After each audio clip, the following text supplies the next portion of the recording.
واقع کربلا تاریخ اسلام کا دردناک ترین حادثہ ہے۔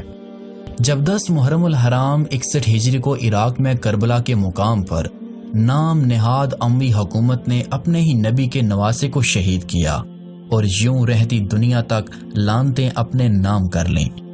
ناظرین محترم، آج کی اس ویڈیو میں ہم آپ کو کربلا کے بارے میں 6 ایسے حقائق بتائیں گے جو شاید ہی آپ جانتے ہوں۔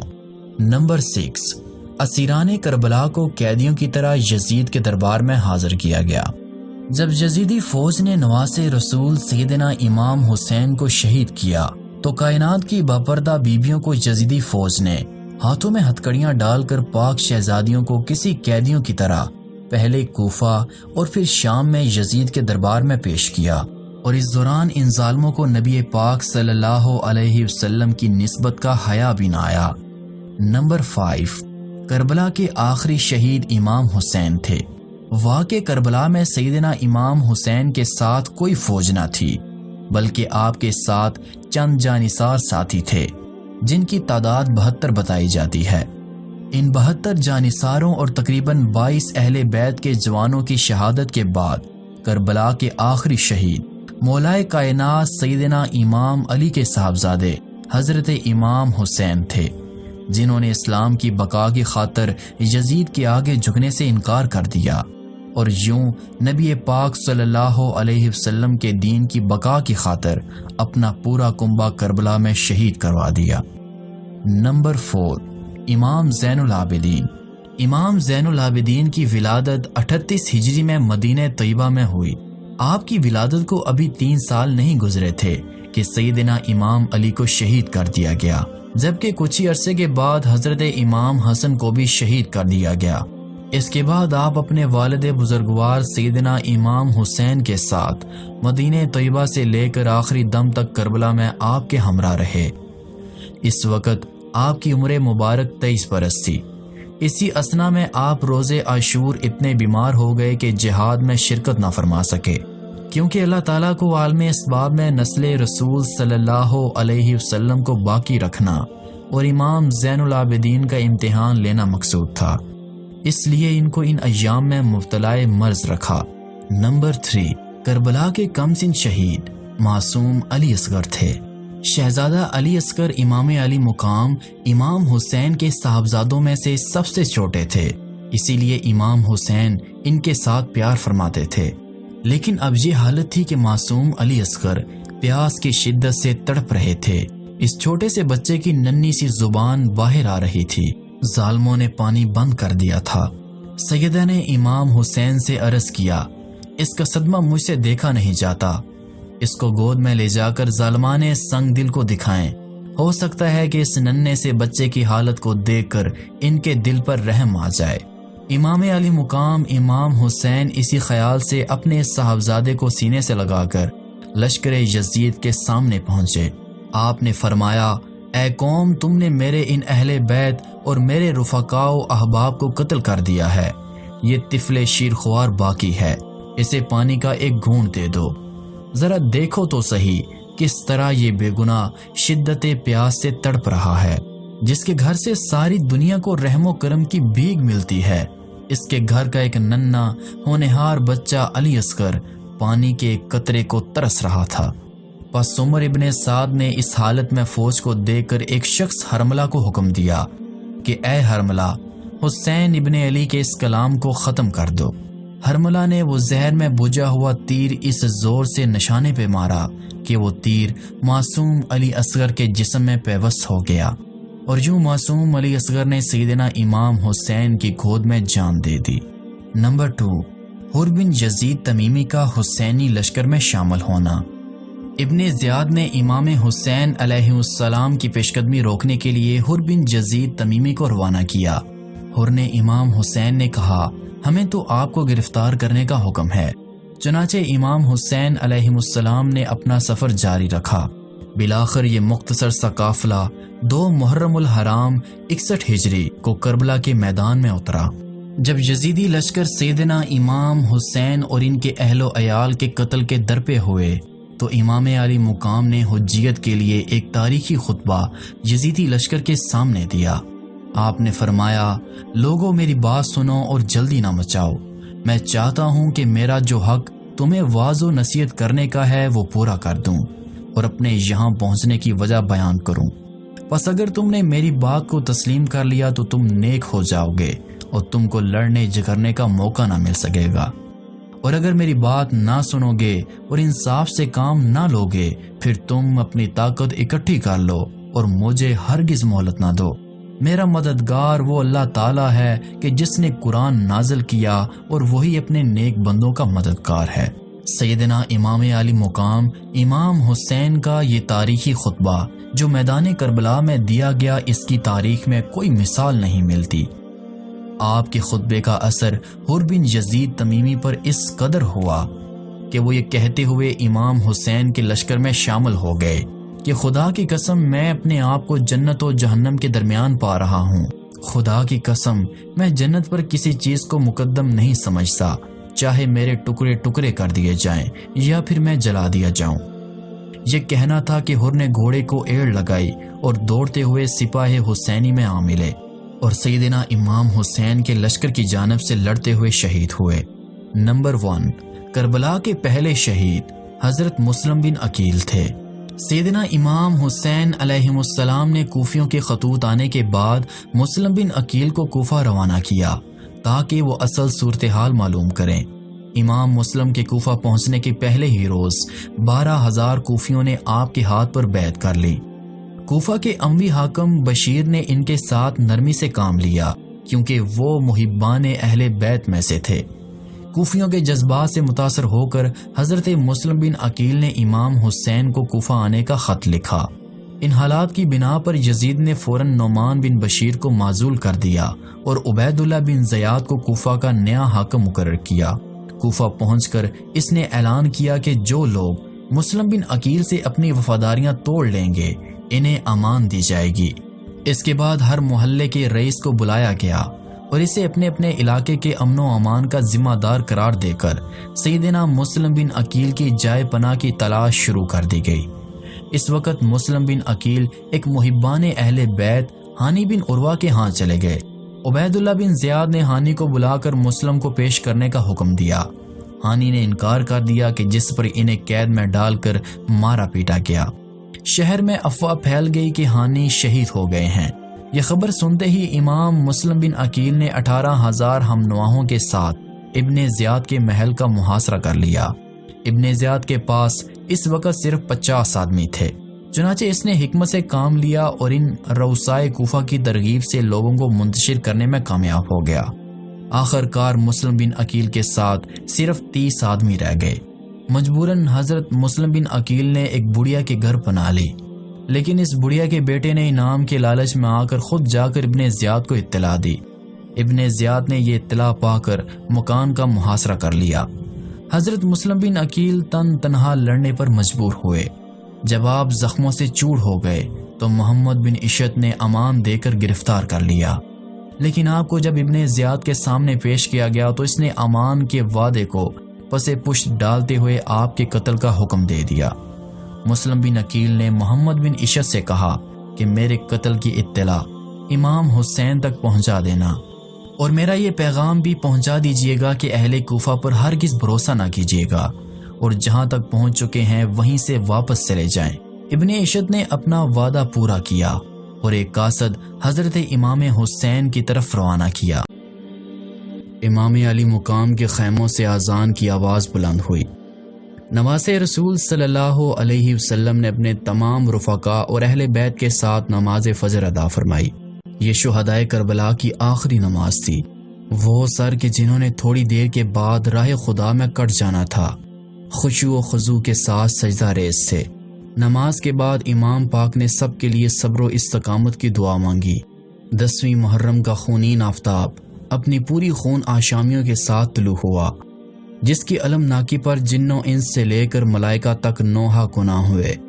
حسینی فوج کے 72 جانثار 22,000 یزیدیوں کے ساتھ لڑنے کے لیے تیار تھے۔ ادھر یزیدیوں نے جب خندق میں لگی ہوئی آگ کو دیکھا جو خیموں کی پشت پر حفاظت کے لیے جلائی گئی تھی، تو ایک یزیدی گھوڑا دراتا ہوا ادھر آیا اور معاذ اللہ کہنے لگا، اے حسین، تم نے اپنے لیے قیامت سے پہلے دنیا ہی میں آگ لگا لی۔ آپ نے فرمایا، تو اس میں جلنے کا زیادہ مستحق ہے۔ مسلم بن اوسجا نے فرمایا کہ یا ابن رسول اللہ، میں آپ پر قربان ہو جاؤں، اگر ارشاد ہو تو ایک تیر مار کر اس ظالم کا خاتمہ کر دوں، وہ اس وقت میرے تیر کے نشانے پر ہے۔ لیکن سیدنا امام حسین نے فرمایا ہماری طرف سے ابتدا نہیں ہونی چاہیے۔ پھر سیدنا امام حسین لشکر یزید کے قریب گئے اور بآواز بلند فرمایا لوگو جلدی نہ کرو اور میری باتیں سن لو، اور مجھ پر جو واعظ و نصیحت کا حق ہے اسے ادا کر لینے دو۔ پھر اس کے بعد تمہیں اختیار ہے کہ اگر میرا عذر قبول کر لو گے اور میری بات کو سچا سمجھو گے اور میرے ساتھ انصاف کرو گے تو نہایت نیک بخت ہو جاؤ گے، اور تمہارے لیے میری مخالفت کی کوئی دلیل باقی نہ رہے گی۔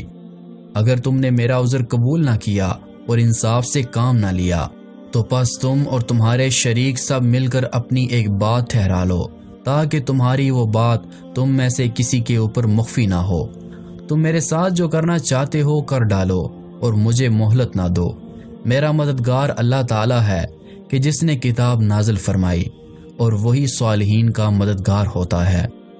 راوی کہتے ہیں کہ اللہ کی قسم، میں نے ایسی فصیح و بلیغ تقریر نہ اس سے پہلی کسی سے سنی تھی اور نہ بعد میں کسی سے سنی۔ اس کے بعد سیدنا امام حسین نے آخری اتمام حجت کرتے ہوئے فرمایا لوگو میرے حسب و نسب کو دیکھو، میں کون ہوں، پھر اپنے نفسوں میں غور کرو اور ان کو سرزش کرو اور دیکھو کہ کیا تمہارے لیے میرا قتل اور میری آبرو ریزی حلال ہے؟ کیا میں تمہارے نبی صلی اللہ علیہ وسلم کا نواسا اور ان کے بھائی سیدنا امام علی المرتضیٰ کا بیٹا نہیں ہوں؟ کیا سید الشہداء حضرت حمزہ میرے باپ کے چچا اور شہید جعفر طیار میرے چچا نہیں تھے؟ کیا یہ مشہور حدیث تمہیں نہیں پہنچی کہ رسول اللہ صلی اللہ علیہ وسلم نے میرے اور میرے بھائی کے متعلق فرمایا تھا کہ تم دونوں جنت کے نوجوانوں کے سردار ہو؟ پس اگر تم میری تصدیق کرو تو بلا شبہ میں تم سے جو کچھ کہہ رہا ہوں حق اور سچ کہہ رہا ہوں، کیونکہ جب سے مجھے یہ معلوم ہوا ہے کہ جھوٹے پر اللہ تعالیٰ کا غضب نازل ہوتا ہے، خدا کی قسم اس وقت سے میں نے کبھی جھوٹ نہیں بولا۔ تو اگر تم میری تصدیق نہیں کرتے بلکہ مجھے جھوٹا سمجھتے ہو تو تم میں سے اس وقت بھی ایسے لوگ موجود ہیں کہ اگر تم ان سے پوچھو تو وہ تمہیں ضرور بتائیں گے، کیونکہ انہوں نے رسول اللہ صلی اللہ علیہ وسلم سے اس حدیث کو سنا ہے۔ تو اب مجھے بتاؤ کہ کیا ان باتوں میں سے کوئی بات بھی ایسی نہیں ہے جو تمہیں میرے خون ریزی اور آبرو ریزی سے روک دے؟ جب شہداء کے سر اور اسیران کربلا دمشق پہنچے تو یزید نے ان کے ساتھ کیا سلوک کیا؟ اس سلسلے میں ہمیں 5 روایتیں ملتی ہیں۔ پہلی روایت میں یہ بیان کیا جاتا ہے کہ زہر بن قیس یزید کے پاس حاضر ہوا تو یزید نے پوچھا کہ کیا خبر لائے ہو؟ زہر نے کہا کہ امیر المومنین آپ کو مبارک ہو، اللہ نے آپ کو فتح و نصرت عطا فرمائی۔ حسین بن علی ہمارے مقابلے میں نعوذ باللہ شہید ہو گئے۔ حسین بن علی ہمارے مقابلے میں اپنے اہل بیت کے 18 افراد اور اپنے گروہ کے 60 آدمیوں کو لائے تھے۔ ہم ان کے پاس گئے اور ان سے کہا کہ یا تو اطاعت اختیار کریں یا پھر جنگ کے لیے تیار ہو جائیں۔ انہوں نے اطاعت سے انکار کر دیا تو ہم نے صبح ہوتے ہی ان کو ہر طرف سے گھیر کر ان پر حملہ کر دیا۔ بس جتنی دیر ایک اونٹ کے ذبح کرنے میں لگتی ہے اتنی دیر ہم نے ان کے سب آدمیوں کو شہید کر دیا۔ اب ان کی لاشیں برہنہ، ان کے پیرہن اور ان کے رخسار خاک و خون میں آلودہ پڑے ہیں۔ آفتاب کی تپش ان کو پگھلا رہی ہے، ہوا ان پر خاک اڑا رہی ہے۔ یہ سن کر یزید آبدیدہ ہو گیا اور کہا کہ تمہاری اطاعت سے اس وقت خوش ہوتا کہ جب کہ تم حسین کو قتل نہ کرتے۔ خدا ابن سمیہ یعنی ابن زیاد پر لعنت کرے، واللہ اگر میں ہوتا تو میں حسین کو معاف کر دیتا۔ خدا حسین پر رحم کرے اور زہر کو کوئی انعام نہ دیا۔ اس ظالم زہر بن قیس نے یزید سے انعام و اکرام کی لالچ میں اس کے منہ میں جو کچھ آیا امام حسین علیہ السلام کے بارے میں بکتا رہا، حالانکہ سبھی جانتے ہیں کہ کربلا میں کون بھاگا اور کون جم کے لڑا۔ دوسری روایت کے مطابق شمر ذی الجوشن اور محفر بن سابلہ دونوں حضرت امام حسین علیہ السلام کا سر انور لے کر یزید کے پاس پہنچے۔ محفر بن سابلہ نے دروازے پر کھڑے ہو کر بآواز بلند کہا، ہم امیر المومنین کی خدمت میں دنیا کے سب سے زیادہ بے وقوف اور بدترین شخص کا سر لے کر آئے ہیں، معاذ اللہ ثم معاذ اللہ۔ یزید نے یہ سن کر کہا کہ محفر کی ماں نے اس سے زیادہ بے وقوف اور بدترین بیٹا نہیں جنا۔ پھر وہ اندر داخل ہوئے اور سر انور کو یزید کے آگے رکھ کر سارا واقعہ کربلا بیان کیا۔ یہ سارا واقعہ یزید کی بیوی ہند بنت عبداللہ بن عامر نے بھی سنا اور وہ چادر اوڑھ کر باہر آئی اور کہا، امیر المؤمنین، کیا یہ حسین بن علی رضی اللہ عنہ کا سر ہے؟ یزید نے کہا کہ ہاں، اب تم اس پر رو اور حسین بن علی رضی اللہ عنہ پر سوگ کرو، جیسا کہ ابن زیاد نے جلد بازی میں انہیں قتل کر دیا، خدا اسے قتل کرے۔ پھر یزید نے دربار لگایا اور ہر عوام و خواص کو اندر آنے کی اجازت دی۔ لوگ اندر داخل ہوئے تو سر انور یزید کے سامنے رکھا ہوا تھا۔ اس کے ہاتھ میں ایک چھڑی تھی جس کو وہ آپ کے لب و دندان مبارک پر مارتا تھا۔ حضرت ابو برزہ اسلمی رضی اللہ عنہ نے فرمایا، اے یزید، تو اپنی چھڑی سیدنا امام حسین کے دانتوں پر سے ہٹا لے کہ جس جگہ کو میں نے دیکھا کہ رسول اللہ صلی اللہ علیہ وسلم اس جگہ کو چوما کرتے تھے۔ بے شک اے یزید، کل قیامت کے دن جب تو آئے تو تیرا شفیع ابن زیاد ہوگا اور یہ حسین آئیں گے تو ان کے شفیع حضرت محمد مصطفیٰ عربی صلی اللہ علیہ وسلم ہوں گے۔ یہ کہہ کر وہ وہاں سے چلے گئے۔ یزید نے امام علی مقام امام حسین کے سر انور سے مخاطب ہو کر کہا، اے حسین، خدا کی قسم اگر میں تمہارے ساتھ ہوتا تو تمہیں ہرگز قتل نہ کرتا۔ جبکہ تیسری روایت کے مطابق جب سر انور امام حسین علیہ السلام یزید کے پاس لا کر اس کے سامنے رکھا گیا تو وہ خوش ہوا اور اس نے اہل شام کو جمع کیا۔ اس کے ہاتھ میں ایک چھڑی تھی اور وہ یہ اشعار پڑھتا تھا، اے کاش آج میرے بزرگ جو غزوہ بدر میں مارے گئے تھے زندہ و موجود ہوتے تو دیکھتے کہ بے شک میں نے ان سے 2 گنا زیادہ ان کے دشمنوں کو قتل کر کے بدلہ لیا۔ جبکہ چوتھی روایت کے مطابق جب یزید کے سامنے حضرت امام حسین رضی اللہ عنہ اور ان کے اہل بیت و انصار کے سر رکھے گئے تو اس وقت مروان کا بھائی یحییٰ بن حکم یزید کے پاس موجود تھا۔ پھر یزید کے سامنے امام علی مقام امام زین العابدین اور دوسرے اہل بیت کو اسیری کی حالت میں پیش کیا گیا۔ بی بی فاطمہ بنت حسین نے، جو کہ حضرت سکینہ سے بڑی تھیں، کہا، اے یزید، کیا رسول اللہ کی بیٹیاں قیدی ہیں؟ امام زین العابدین رضی اللہ عنہ نے فرمایا، اگر رسول خدا ہمیں زنجیروں میں جھگڑا دیکھتے تو ضرور ہماری ہتھکڑیوں اور بیڑیوں کو کھول دیتے۔ یزید نے کہا، تم سچ کہتے ہو، اور حکم دیا کہ ان کی زنجیریں کھول دو۔ پھر یزید نے حضرت زین العابدین کو مخاطب کر کے کہا، تمہارے باپ نے مجھ سے قطع رحم کیا، میرے حق کو نہ جانا اور میری سلطنت میں مجھ سے جھگڑا کیا، پھر اللہ نے جو کچھ ان کے ساتھ کیا وہ تم نے دیکھ لیا ہے۔ حضرت زین العابدین رضی اللہ عنہ نے اس کے جواب میں یہ آیت پڑھی، جو کوئی بھی مصیبت روئے زمین پر اور خود تم پر نازل ہوتی ہے وہ اس نوشتہ میں لکھی ہوئی ہوتی ہے جو پیدائش عالم سے پہلے ہم نے لکھ رکھا ہے۔ یزید نے اپنے بیٹے خالد سے کہا کہ اس کا جواب دو، لیکن اس کی سمجھ میں جواب نہ آیا۔ پانچویں روایت کے مطابق جب حضرت امام حسین رضی اللہ عنہ کا سر انور یزید کے پاس پہنچا تو وہ خوش ہوا اور اس کے نزدیک ابن زیاد کی قدر و منزلت بڑھ گئی۔ سوس نے اسے انعام و اکرام سے نوازا، مگر تھوڑے ہی عرصے کے بعد وہ نادم ہوا، کیونکہ اس کو معلوم ہو چکا تھا کہ لوگوں کے دلوں میں میرا بغض اور عداوت پیدا ہو چکی ہے اور لوگ مجھ پر لعنت کرتے ہیں۔ پھر وہ ابن زیاد کو گالیاں دینے لگا کہ خدا کی مار ہو ابن مرجانہ پر کہ اس نے حسین علیہ السلام کو شہید کیا اور مسلمانوں کے دلوں میں میرے بغض و عداوت کا بیج بویا، اور ہر نیک و بد آدمی حسین کے قتل کی وجہ سے میرا دشمن ہو چکا ہے۔ خدا ابن زیاد پر لعنت کرے اور اس پر اپنا غیظ و غضب نازل کرے۔ جب ابن زیاد نے حضرت حسین کو بما ان کے رفقا کے شہید کیا تو ان کے سروں کو یزید کے پاس بھیجا، تو یزید امام کے قتل سے اولاً تو خوش ہوا اور اس کی وجہ سے ابن زیاد کی قدر و منزلت اس کے نزدیک زیادہ ہو گئی، مگر وہ اسی خوشی پر زیادہ دیر تک قائم نہ رہا، حتیٰ کہ پھر وہ نادم ہوا۔ بے شک یزید نے ابن زیاد پر اس کے فعل کی وجہ سے تو لعنت نہ کی، اس کو برا بلا بھی کہا، اس وجہ سے کہ آئندہ جب حقیقت ظاہر ہو چکی تھی اور بات کھلے گی تو پھر کیا ہوگا، لیکن نہ تو اس نے ابن زیاد کو اس ناپاک حرکت پر معزول کیا اور نہ ہی بعد میں اسے کچھ کہا، اور نہ ہی کسی کو بھیج کر اس کا یہ شرمناک عیب اس کو جتایا، یعنی اسے کوئی ملامت کی ہو۔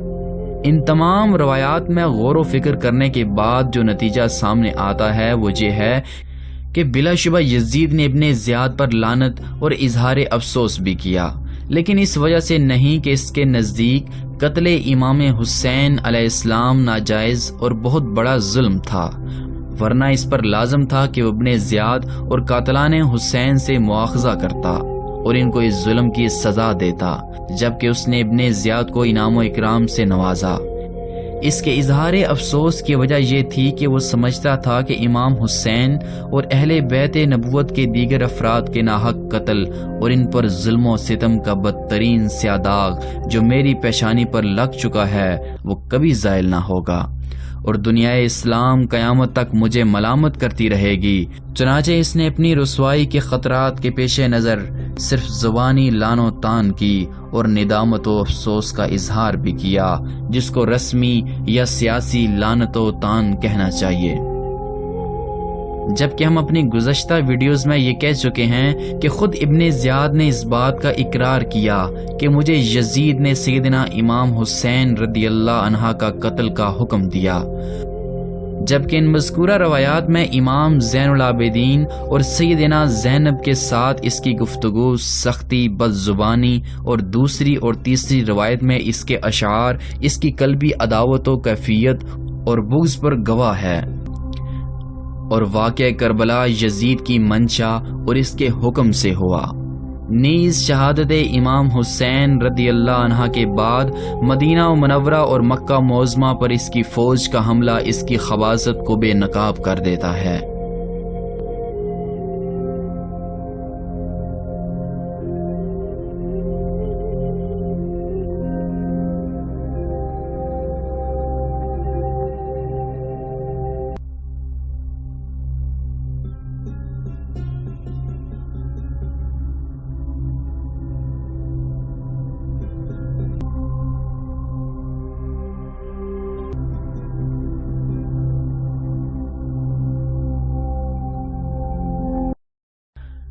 حضرت امام حسین علیہ السلام کا سر کہاں دفن ہے؟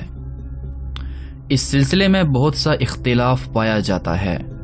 علامہ قرطبی اور شاہ عبدالعزیز محدث دہلوی فرماتے ہیں کہ یزید نے اسیران کربلا اور سر انور کو مدینہ طیبہ روانہ کیا، اور مدینہ طیبہ میں سر انور کی تجہیز و تکفین کے بعد سر انور کو سیدہ فاطمہ الزہرا کے پہلو میں دفن کیا گیا، جبکہ حضرت امامیہ کہتے ہیں کہ اسیران کربلا نے 40 روز کے بعد کربلا میں آ کر جسد مبارک سے ملا کر دفنایا تھا، جبکہ بعض روایات میں یہ بھی کہا جاتا ہے کہ یزید نے حکم دیا تھا کہ امام حسین علیہ السلام کے سر کو شہروں میں گھمایا جائے۔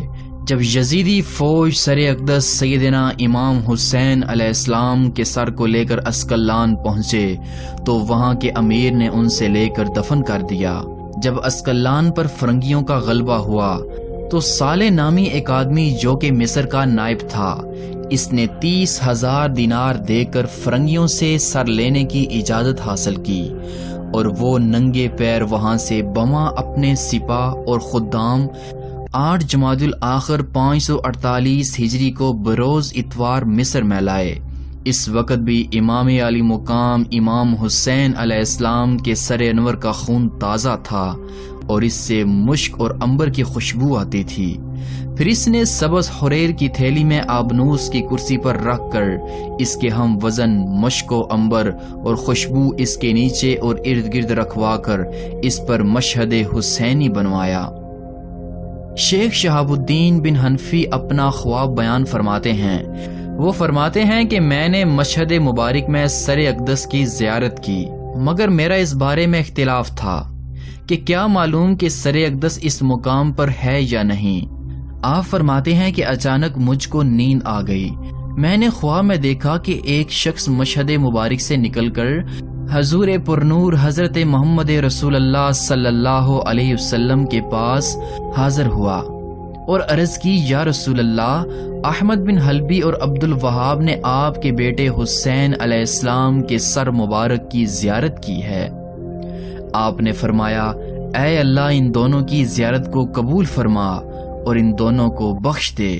شیخ شہاب الدین فرماتے ہیں کہ اس دن سے میرا یقین ہو گیا کہ حضرت امام حسین علیہ السلام کا سر انور یہیں پر ہے۔ پھر میں نے مرتے دم تک سر اقدس کی زیارت نہیں چھوڑی۔ حضرت شیخ خلیل بن الحسن تمارسی رحمت اللہ علیہ سر انور کی زیارت کو تشریف لایا کرتے تھے۔ جب آپ مشہد مبارک کے قریب جاتے تو کہتے، السلام علیکم یا ابن رسول اللہ، اور آگے سے جواب سنتے، وعلیکم السلام یا ابا الحسن۔ ایک دن سلام کا جواب نہ پایا، آپ حیران ہوئے اور زیارت کر کے واپس آ گئے۔ دوسرے روز پھر حاضر ہو کر سلام عرض کیا تو جواب پایا۔ عرض کی، یا سیدی، کل آپ کی جانب سے جواب نہ آیا، اس کی کیا وجہ تھی؟ فرمایا، اے ابو الحسن، کل اس وقت میں اپنے جد امجد رسول اللہ صلی اللہ علیہ وسلم کی خدمت اقدس میں حاضر تھا اور باتوں میں مشغول تھا۔ جبکہ امام عبد الوہاب شعرانی فرماتے ہیں کہ اکابر صوفیاء، اہل کشف صوفیاء اسی کے قائل ہیں کہ حضرت امام حسین علیہ السلام کا سر مبارک اسی مقام پر ہے۔ برادران اسلام، سر اقدس سیدنا امام حسین علیہ السلام کے ساتھ منسوب ایک واقعہ آپ کے گوشے گزار کرتے ہیں۔ روایت ہے کہ سلطان ملک ناصر کو اس کے چند ماتحتوں نے ایک شخص کے متعلق اطلاع دی کہ یہ شخص جانتا ہے کہ اس محل میں مال و زر کہاں دفن ہے، مگر یہ بتاتا نہیں۔ سلطان نے اس کی تعذیب کا حکم دیا۔ متولی تعذیب نے اس کو پکڑا اور اس کے سر پر خناس لگائی۔ خناس دراصل ایک سیاہ رنگ کا ایک کیڑا ہوتا ہے جو کہ گوبر اور نجاست میں پیدا ہوتا ہے۔ یہ دراصل چھوٹے چھوٹے چنے کے برابر سرخ رنگ کے ریشم کی مانند کیڑے ہوتے ہیں۔ اس زمانے میں چوروں، مجرموں اور ملزموں کو اعتراف جرم کے لیے یہ سزا دیتے تھے کہ مجرم کے سر پر یہ دو سیاہ رنگ کے کیڑے چھوڑ دیے جاتے تھے۔ کیڑے سر کی جلد میں کاٹ کاٹ کر سوراخ کر دیتے تھے۔ ان سوراخوں میں کرمز کے ٹکڑے اور اس کا تیل جاتا تھا، جس سے دماغ کی رگیں پھٹ جاتی تھیں۔ یہ ایسی سخت ترین سزا ہوتی تھی کہ مجرم برداشت نہیں کر سکتا تھا اور فوراً اعتراف جرم کر لیتا۔ یہ سزا اس کو کئی مرتبہ دی گئی، مگر اس کو کچھ اثر نہ ہوا، بلکہ ہر مرتبہ خنافس مر جاتی۔ لوگوں نے اس سے اس کا سبب پوچھا تو اس نے بتایا کہ جب سیدنا امام حسین علیہ السلام کا سر مبارک یہاں مصر آیا تو میں نے اس کو عقیدت سے اپنے سر پر اٹھایا تھا۔ یہ سب اسی کی برکت اور کرامت ہے۔ جبکہ ایک اور روایت کے مطابق سر انور یزید جہنمی کے خزانے میں ہی رہا۔ جب سلیمان بن عبد الملک کا دور حکومت آیا اور اس کو معلوم ہوا اس وقت بھی امام حسین کے سر اقدس کی ہڈیاں سفید چاندی کی طرح چمک رہی تھیں، اس نے خوشبو لگائی اور کفن دے کر مسلمانوں کے قبرستان میں دفنا دیا۔ سامعین اکرام، سر انور کے متعلق مختلف روایات ہیں اور مختلف مقامات پر مشاہد بنے ہوئے ہیں، تو یہ بھی ہو سکتا ہے کہ ان روایات اور مشاہد کا تعلق چند سروں سے ہو، کیونکہ یزید کے پاس سب شہدائے اہل بیت کے سر بھیجے گئے تھے، تو کوئی سر کہیں اور کوئی سر کہیں دفن ہوا۔ ہو سکتا ہے کہ بہت سے راویوں نے ان سروں کے متعلق یہی کہا ہو کہ یہ سر سیدنا امام حسین علیہ السلام کا سر ہے۔ سیدنا امام حسین علیہ السلام کی شہادت کے بعد یزید جہنمی 3 برس 7 مہینے حکومت کرنے کے بعد 15 ربیع الاول 64 ہجری کو، جس روز اس کے حکم سے کعبۃ اللہ کی بے حرمتی کی گئی تھی، 39 برس کی عمر میں تڑپ تڑپ کر زمین پر ایڑیاں رگڑتا ہوا اور چیخو پکار کرتا ہوا سسک سسک کر مر گیا۔ اس کے گھر والوں میں سے کوئی بھی اس کے نزدیک نہ گیا۔ گویا حضور صلی اللہ علیہ وسلم کے فرمان کے مطابق حرمین شریفین کی اہانت کرنے والا نمک کی طرح گھل کر ہلاک ہو گیا۔ حضرت ابن زبیر نے ندا کی کہ اے لوگو، اہل شام، آج تمہارا طاغوت ہلاک ہو گیا ہے۔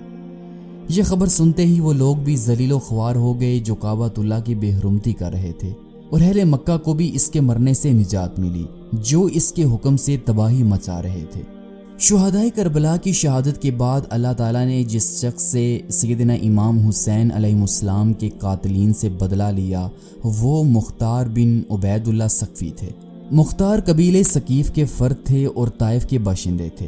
یہ صحابی رسول حضرت ابو عبیدہ کے بیٹے تھے جن کا شمار سید عالم صلی اللہ علیہ وسلم کے اصحاب میں ہوتا ہے۔ مختار بن ابو عبیدہ نے کوفے میں سکونت اختیار کر لی اور ان کا شمار کوفے کے روسا میں ہوتا تھا۔ جیسا کہ سیدنا امام مسلم بن عقیل رضی اللہ تعالی عنہ نے کوفہ پہنچنے پر سب سے پہلے اسی مختار کے گھر قیام پذیر ہوئے۔ جب کوفہ کے حالات خراب ہو گئے تو مختار نے کوفے کی سکونت ترک کر دی تو وہ کوفے کے باہر اپنی ملکیتی بستی جس کا نام طغا تھا وہاں چلے گئے، جہاں ان کی جائیداد اور باغات وغیرہ ذاتی ملکیت تھے، اور وہاں انہوں نے اپنی رہائش اختیار کر لی۔ پھر سیدنا امام مسلم بن عقیل نے حضرت ہانی بن عروہ کے ہاں قیام کیا، جنہوں نے اپنے جلیل القدر مہمان کی خاطر اپنی جان قربان کر دی تھی۔ جب عبید اللہ ابن زیاد نے ان عظیم شخصیتوں کو گرفتار کر کے شہید کر ڈالا تو اس دوران ہی اس نے مختار بن ابو عبیدہ کو طغا بستی سے گرفتار کر کے قید کر دیا، کیونکہ اسے ڈر تھا کہ یہ بھی آل رسول کے محب ہوں گے۔ ان خطرات کی بنا پر پھر یہ مختار قید میں رہے، یہاں تک کہ واقع کربلا کے بعد تادیر ان کو عبید اللہ ابن زیاد نے قید میں ہی رکھا۔ یہی وجہ ہے کہ امام مسلم بن عقیل سے لے کر سیدنا امام حسین کی شہادت عظمیٰ اور اس کے بعد تک مختار کا کہیں نام نہیں ملتا۔ کربلا کے واقعے کے بعد مختار ثقفی نے حضرت عبداللہ ابن عمر، جن کے ہاں مختار کی حقیقی بہن صفیہ تھی، اس کو خط بھجوایا کہ مجھے قید سے رہائی دلوائی جائے۔ حضرت عبداللہ بن عمر نے یہ خبر پاتے ہی یزید پلید کو لکھا کہ تمہارے کوفہ کے حاکم عبید اللہ ابن زیاد نے مختار کو گرفتار کر رکھا ہے، اس لیے بہتر یہی ہے کہ فوری طور پر انہیں رہا کر دیا جائے۔ یزید کو جب یہ پیغام ملا تو اس نے مصلحتاً یعنی اپنی سلطنت پر مزید خطرات سے بچنے کے لیے عبید اللہ ابن زیاد کو حکم دیا کہ وہ فی الفور مختار کو رہا کر دے۔ چنانچہ یزید کا حکم پاتے ہی چند ہدایات جاری کر دی گئیں اور مختار ثقفی کو رہا کر دیا گیا۔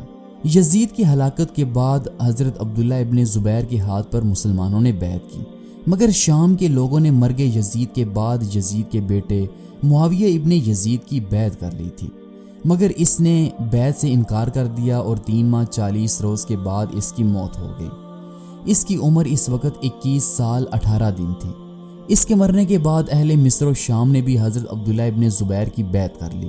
پھر مروان بن حکم نے خروج کیا اور اس نے مصر و شام پر قبضہ کر لیا اور 65 ہجری میں اس کی موت ہوئی۔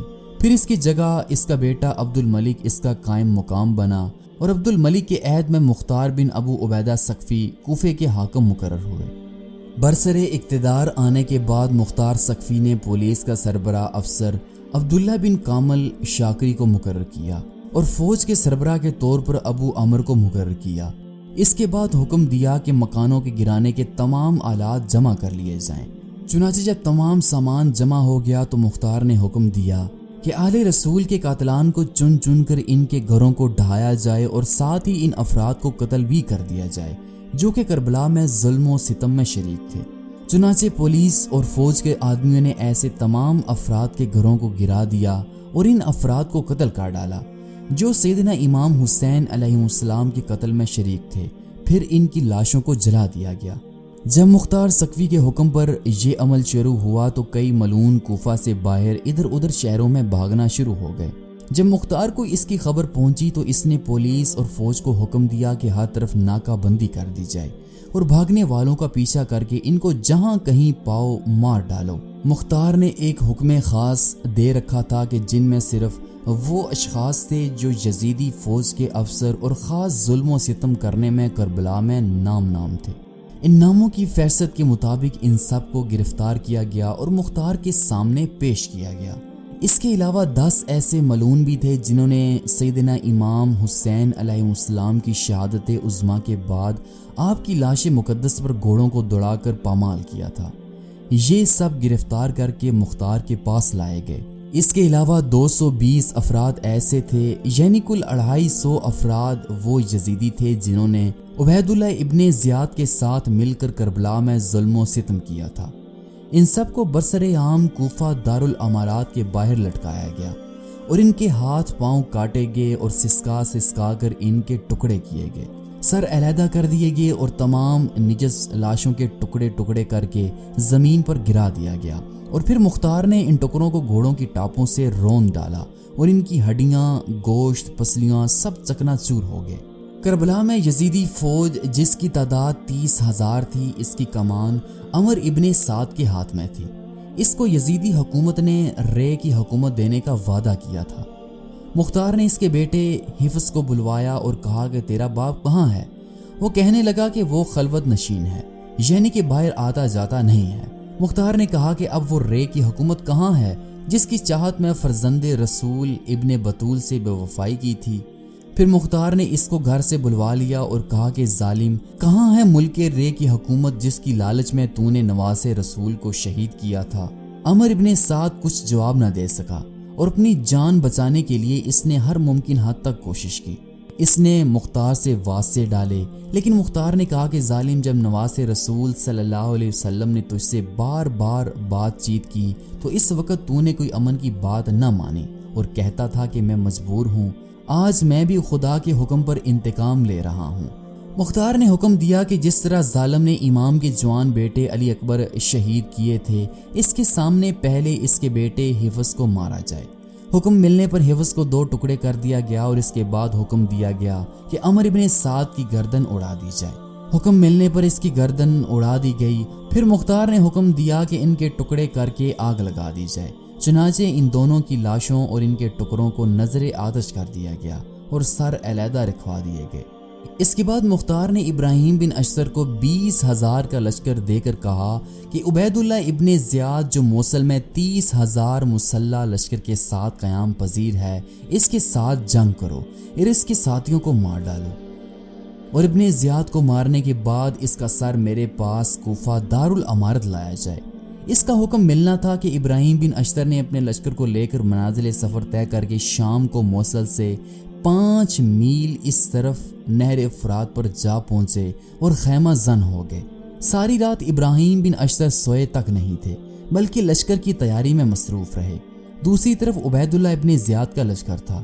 صبح کی نماز کے بعد دونوں طرف سے شدید گھمسان کی جنگ ہوئی۔ طرفین سے تیروں، تلواروں، نیزوں کی بارش ہوئی۔ لوہے سے لوہا ٹکرانے کی وجہ سے اس قدر شور و غل بلند ہوا کہ میدان جنگ لوہاروں کا بازار معلوم ہونے لگا تھا۔ اسی اثناء میں نماز ظہر کا وقت آیا تو ابراہیم بن اشتر نے حکم دیا کہ میرے لشکری نماز کی تیاری کریں۔ غبار جنگ اٹھا اور نماز ظہر ابراہیم بن اشتر نے بما ساتھیوں کی ادا کی۔ دیکھا گیا کہ طرفین سے سینکڑوں افراد مارے گئے۔ اسی اثناء میں دوبارہ جنگ ابھی شروع نہیں ہوئی تھی کہ دیکھا گیا کہ ابن زیاد کے لشکر والے بھاگنا شروع ہو گئے ہیں۔ اتنے میں ابراہیم بن اشتر کے لشکر نے تعاقب کیا۔ اب دوسری طرف نہر تھی اور یہ شامی اگر پیچھے ہٹتے تو مارے جاتے اور اگر آگے بڑھتے تو ڈوبتے۔ اس تعاقب میں شامیوں کا بڑا جرنیل شرحیل بن زرع الکلاہ بھی مارا گیا۔ جب ابراہیم بن اشتر کو اللہ تعالیٰ نے فتح دی اور جنگ ختم ہو گئی تو ابراہیم بن اشتر نے کہا کہ میں نے ایک ایسا آدمی مارا ہے جو نہر کے کنارے مرا پڑا ہے۔ ابراہیم بن اشتر وہاں پہنچے اور انہوں نے اپنی تلوار کے ساتھ اس کا سر اس کے جسم سے علیحدہ کر دیا۔ اب ابراہیم بن اشتر نے عبید اللہ ابن زیاد ملعون کا نجس سر، حسین ابن نمیر کا نجس سر اور شرحیل ابن زرع الکلاہ کا نجس سر ایک بوری میں ڈال کر کوفہ دارالامارت مختار کے سامنے پیش کیا۔ جب ابن زیاد کا نجس سر دیکھا گیا تو جوتے مارے گئے اور اس کے بعد ان نجس سروں کو اسی جگہ رکھا گیا جہاں آج سے 6 سال قبل عبید اللہ ابن زیاد کرسی پر بیٹھا ہوا تھا۔ مختار نے کہا کہ اس نے امام کے مبارک ہونٹوں پر چھڑی مار کر گستاخی کی تھی اور آج میں اس ملعون پر جوتے مار رہا ہوں۔ اس کے بعد مختار نے حکم دیا کہ آج ظالم، نابکار، شکی، ازلی، ملعون ابن زیاد کے نجس سر کا تماشا دیکھو۔ جو ہی لوگوں کے کانوں میں اس کی خبر ہوئی تو لوگ خوشیوں کے ساتھ دیکھنے کے لیے جمع ہو گئے۔ آج مغرور فرعون ظالم کی ہلاکت کا جشن منایا جا رہا تھا اور ذلت اور رسوائی کے ساتھ اس کا نیچے سر پڑا ہوا تھا۔ اسی اثناء میں عمارہ ابن عمیر بیان کرتے ہیں کہ جب عبید اللہ ابن زیاد اور اس کے ساتھیوں کے سر لائے گئے تو میں اس وقت ان لوگوں کے پاس موجود تھا، جبکہ وہ لوگ یہ کہہ رہے تھے کہ وہ آ گیا۔ اتنے میں ایک اژدہے نے آ کر ان سروں میں گھسنا شروع کر دیا اور عبید اللہ ابن زیاد کے نتنے میں گھسا اور تھوڑی دیر ٹھہر کر باہر آ جاتا۔ اس واقعے کو امام ترمذی نے بھی اپنی صحیح سند میں بیان فرمایا ہے، اور 3 دن تک لوگ متواتر یہ منظر دیکھتے رہے اور اس ملعون کے سر پر کوئی بھی اظہار افسوس کرنے والا نہیں تھا۔ عبید اللہ ابن زیاد، عمر ابن سعد، شرحیل بن زر القلا، حسین بن نمیر کے نجس سروں کو حضرت محمد ابن حنفیہ اور پھر سیدنا امام زین العابدین علیہ السلام کی بارگاہ میں بھسوایا گیا تو ان پلیز سروں کو دیکھ کر انہوں نے اللہ تعالیٰ کا شکریہ ادا کیا کہ اللہ تعالیٰ نے اپنا وعدہ ظالموں کے حق میں پورا کر کے دنیا والوں کو دکھا دیا کہ ظالموں نے جو ظلم کربلا میں کیا تھا اس کا انتقام اللہ تعالیٰ نے لے لیا ہے، لیکن ابھی آخرت میں ان کی سزا باقی ہے۔ کہ یزید نے تخت نشین ہوتے ہی گورنر مدینہ ولید بن عتبہ کے ذریعے سیدنا امام حسین علیہ السلام، حضرت عبداللہ بن عمر اور حضرت عبداللہ بن زبیر رضی اللہ عنہم سے بیعت طلب کی تھی۔ حضرت امام حسین تو گورنر مدینہ کے بلانے پر ان کے پاس تشریف لے گئے، مگر حضرت عبداللہ بن زبیر گورنر کے پاس نہیں گئے تھے اور اسی رات وہاں سے ہجرت فرما کر مکہ مکرمہ میں چلے گئے تھے۔ مکہ مکرمہ میں ہجرت کے بعد سے اب تک وہ حرم کی پناہ میں ہی سکون و اطمینان کی زندگی گزار رہے تھے۔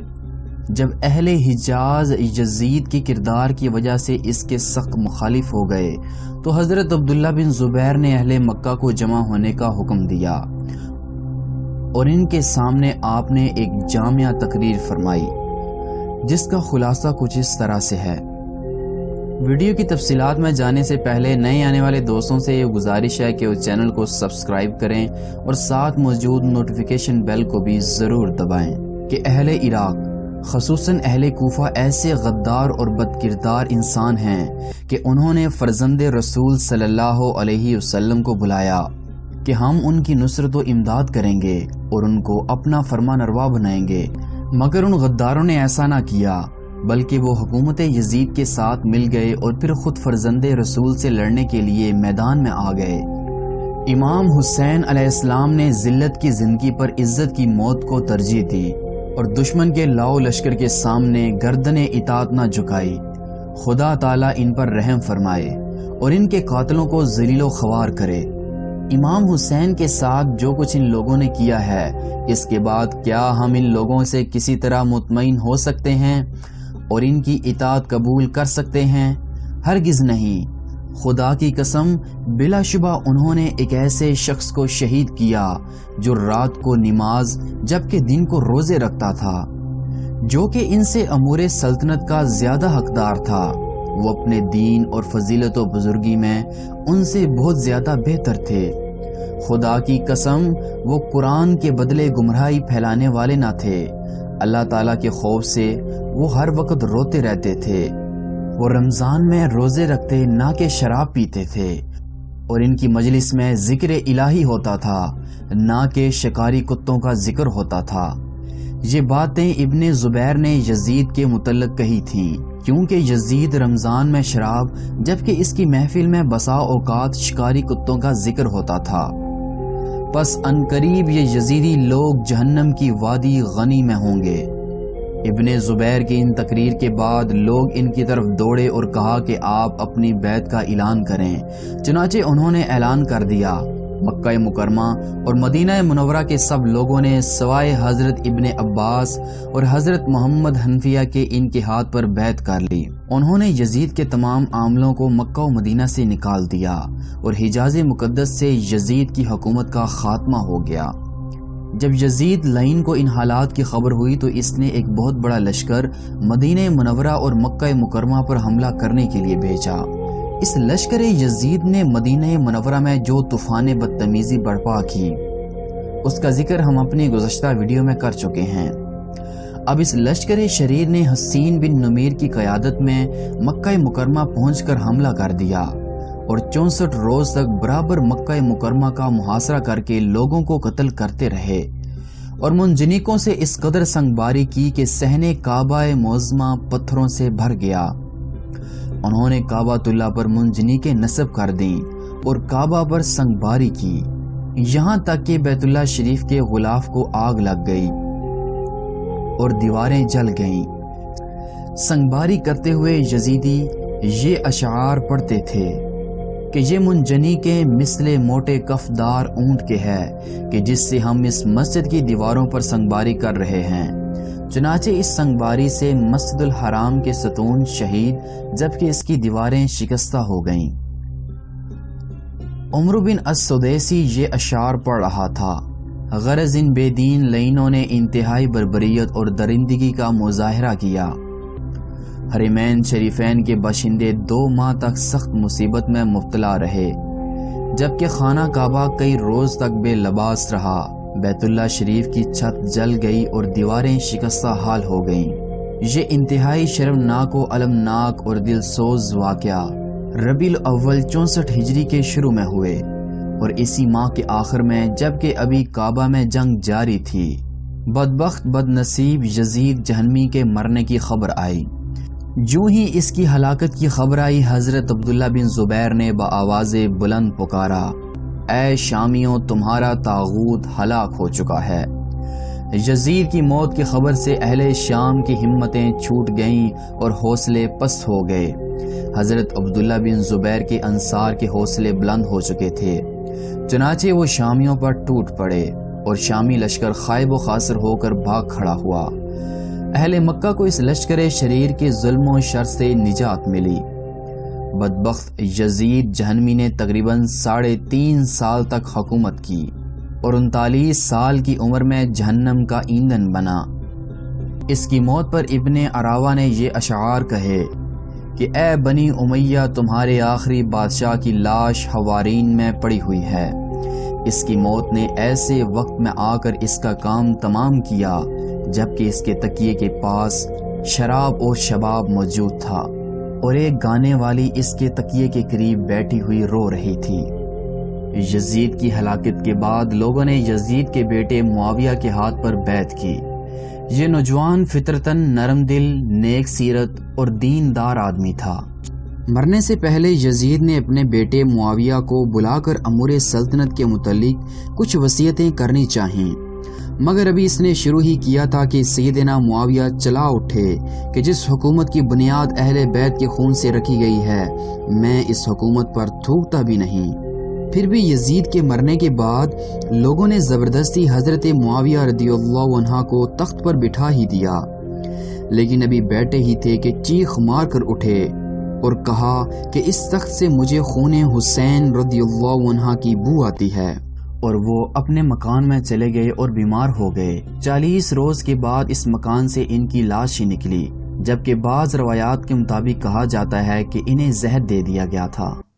برادران اسلام، یزید ایک ایسا بھیانک کردار تھا جس نے اقتدار کی لالچ میں آ کر نواسہ رسول صلی اللہ علیہ وسلم کو کربلا کے مقام پر بڑی بے دردی سے شہید کیا۔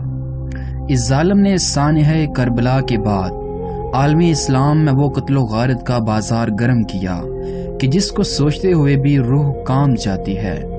واقع کربلا کے بعد اہل حجاز نے اس جہنمی کی بیعت توڑ دی، سو اس ظالم نے مکہ و مدینہ پر اپنی فوجیں داخل کر دیں۔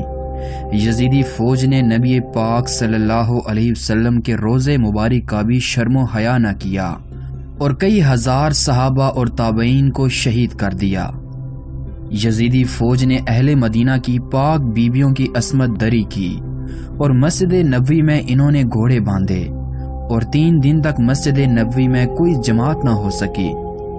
انشاءاللہ آج کی اس ویڈیو میں ہم آپ کو بتائیں گے کہ یزید نے مدینہ منورہ پر کیوں حملہ کیا، اور مدینہ منورہ پر حملہ کرنے کے بعد یزیدی فوج کا سپہ سالار مسلم بن عقبہ کو اللہ تعالیٰ نے کیسے عذاب میں مبتلا کیا۔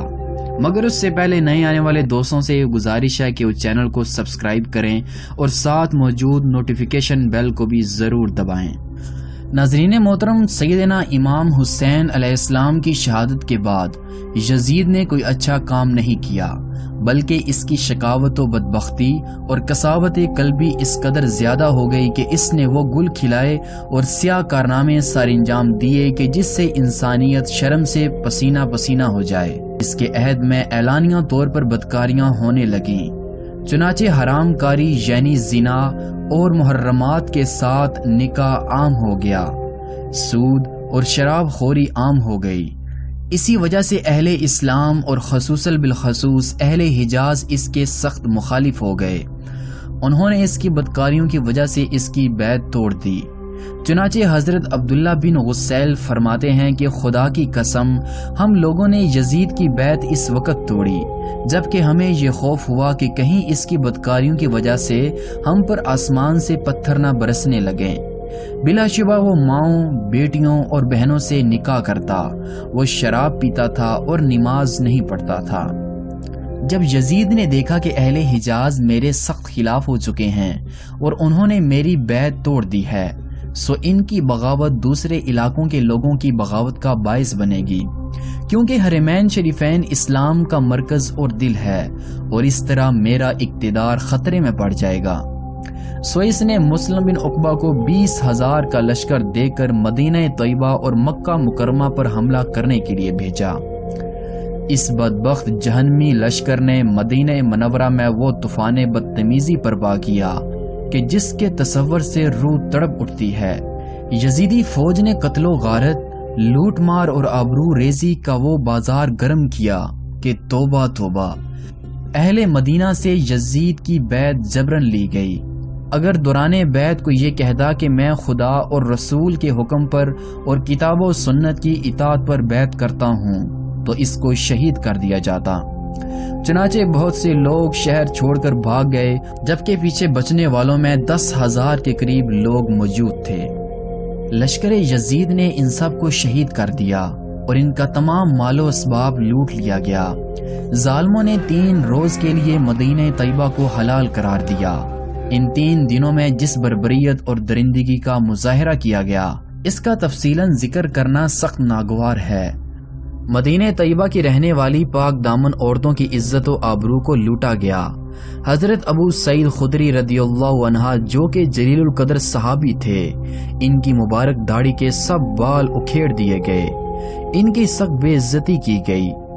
اس یزیدی فوج نے مسجد نبوی شریف کے ستونوں سے گھوڑے باندھے اور ان 3 دنوں میں کوئی مسجد پاک میں نماز کے لیے نہیں آیا۔ حضرت سعید بن مسیب رضی اللہ عنہ جو کہ کبار تابعین میں سے تھے، وہ مجنون بن کر مسجد نبوی میں حاضر رہے۔ ظالموں نے ان کو بھی پکڑا اور مسلم بن عقبہ کے پاس لے گئے۔ مسلم بن عقبہ نے انہیں شہید کر دینے کا حکم دیا۔